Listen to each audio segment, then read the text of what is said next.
Hey y'all, welcome back to Proficiency in Play. My name's Pip, your Dungeon Master.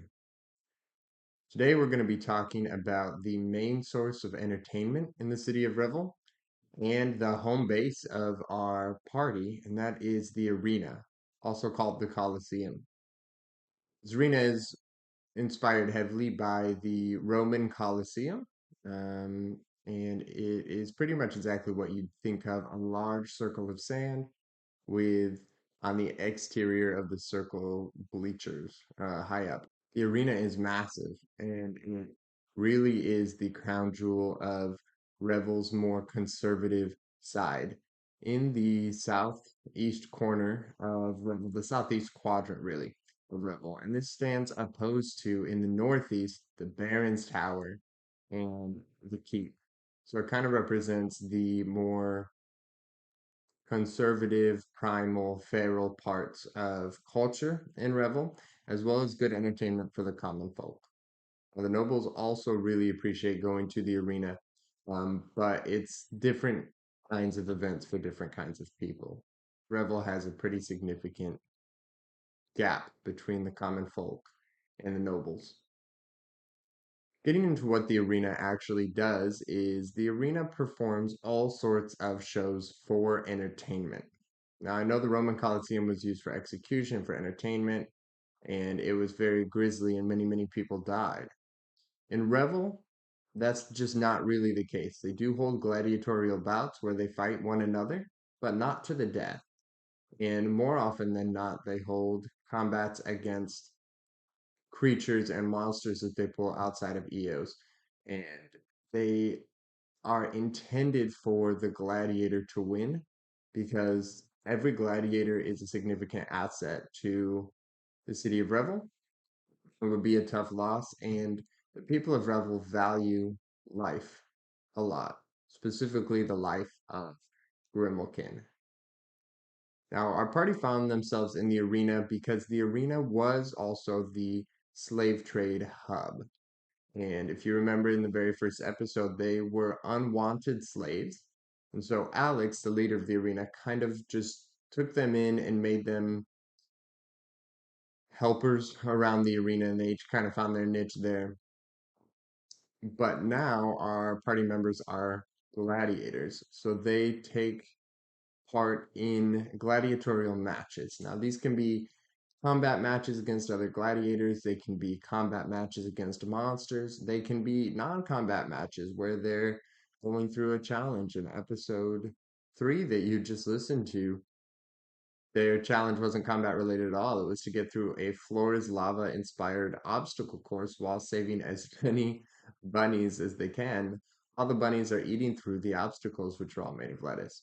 So it's just a place for people to enjoy. It's not a grisly fight to the death. It's not anything like that. It's just an entertainment position. Now, the gladiators of the arena are ranked based on certain trials that they've overcome. And in episode 3, we see our party reach the second rank of gladiatorship. Now, mechanically speaking, this is how I'm handling leveling up in the world of EOS. So when our players level up as they come back, they will each have to complete some challenge. Sometimes that's group challenges, sometimes individual challenges in the arena to prove their worth to Revel. Again, it's entertainment worth, so it's not always going to be fighting something tough. It'll be proving that they're entertaining. And now that they're no longer slaves, they will get paid based on the rank that they are.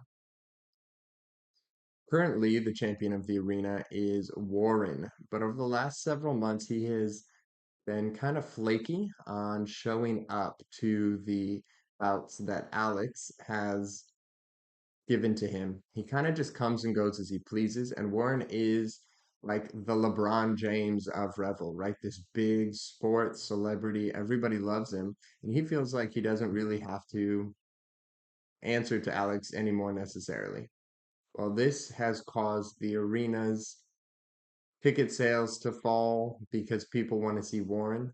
And so people are looking for something new. And that's why Alex is really pushing this new group of gladiators in our party because people want something new. The Grimmel, as we learned about, are very fast paced and they're all about progress. And so it can be hard for the same thing to keep their attention for a long time. And that's why Alex is trying to consistently find new events, new things, new ways to cater to the populace of Revel so that the ticket sales stay high. And so he keeps his place of power among the people of Revel. Mechanically speaking, as I said, when our characters level up, they're going to come back to Revel and they're going to engage in a gladiatorial challenge. So, a good way for you as a listener to know what level our characters are is keep track of what gladiatorial rank they are. That's going to match 1 to 1 to their level.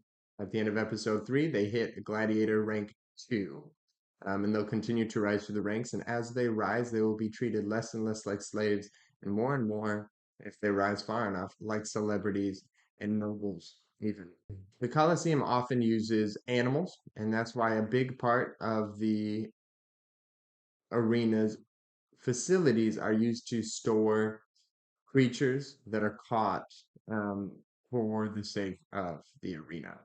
So early on, Mercy works with Victor, who kind of oversees these animals, and she helps to care for them. But the animals are there for the gladiators to fight and defeat so that people are entertained.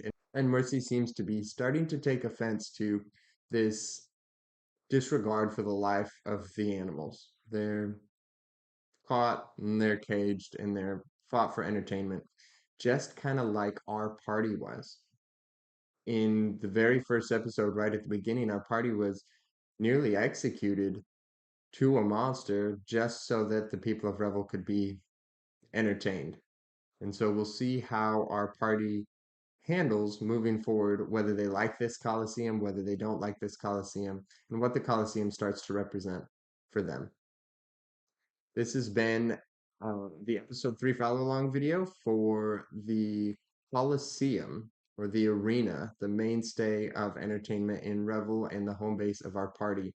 If you like this video, be sure to give me that thumbs up and please subscribe to the channel so you don't miss any upcoming follow along videos or character spotlights or just any videos where we dig into a little more about the world of EOS to really help back up that podcast. And if you have not listened to episode 3, which you really should have done so before watching this video, but here we are. There's links in the description below to listen to episode 3 of the podcast. So go check that out. As always, thanks so much for listening, and we'll see you next time.